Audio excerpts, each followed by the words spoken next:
होश में मन की होश में तिकडं बघ तिकडं बघ. आजचा व्हिडिओ जरा लई सिरियस होता, पण लोकेशन बरंच लांब होतं आणि त्यात एका दिवसात 2 व्हिडिओ शूट करायचं असल्यामुळे आमच्या मोबाईलला सकाळ सकाळी बोलवून घेऊन घरातनं बाहेर पडलेलो. पण कायम सारखा अडचणीने आपल्या रस्त्यात आडवा पायो घातला. घरातनं नुसताच बाहेर पडलेलो तेवढ्यात गाडीतले त्याल चपले. आपल्या भावाला बोलून घेतला आणि याला म्हटलं आम्हाला पंपापर्यंत फक्त गाडीला पहिला, तिथनं पुढे आमचं आम्ही तेल टाकून जातो.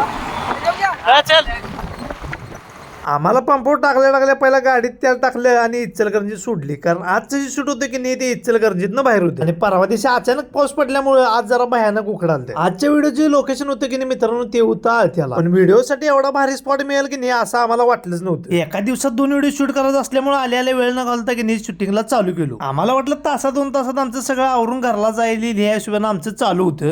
तिच्या डोक्यात हात फिरवत म्हण. पण त्यात माझ्यासारखे कार्यकर्ते असल्यावर की नाही तासाचे 4 तास का होत्या तुम्हाला कळणार बी नाही, कारण आपला विषय की नाही असा असतो बघा. तू वन साइड घ्यायलास असं पाहिजे इथनं, म्हणून म्हणलं इथं येताना जरा तिकडे सरकवा. पाहिजे आता घे की जा जा मागं. असंच टाइमपास करत करत व्हिडिओ शूटिंग करायला आम्हाला संध्याकाळचं 6 वाजले. तासाभरात व्हिडिओ करायचं म्हटल्यात आणि 6 तास घालवल्यात कम्प्लीट. याला म्हणायचं डेडिकेशन.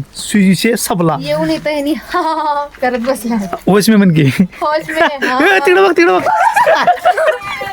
इथलं सगळं आवरून अंधार पडायच्या नुसता बाहेर पडलेलो आणि चव्हाण टेकरला आलो की नाही हे मामा आम्हाला रिक्षा ढकलत जात्याला दिसलं. अंधार बी पडत चालला आणि मामा रिक्षा ढकलत कवा जायचं म्हटलं आणि आमच्या मुबीने की नाही पाठीमागने रिक्षाला पाय लावला. अडचणीच्या काळात कामाला येत नाही तू माणूसच कसला म्हणायचा. चव्हाण टेकापासून मामाला आमच्या कोरजीच्या पाण्या टाकीपर्यंत आणून सोडलो. जाऊ मामा येऊ काय ओके चला आजच्या पुरते एवढंच. भावानं भेटूया लवकरच नवीन व्हिडिओ सोबत. तोपर्यंत काळजी घ्या. जाता तुमच्या भावाला फॉलो करायला विसरू नका. चला.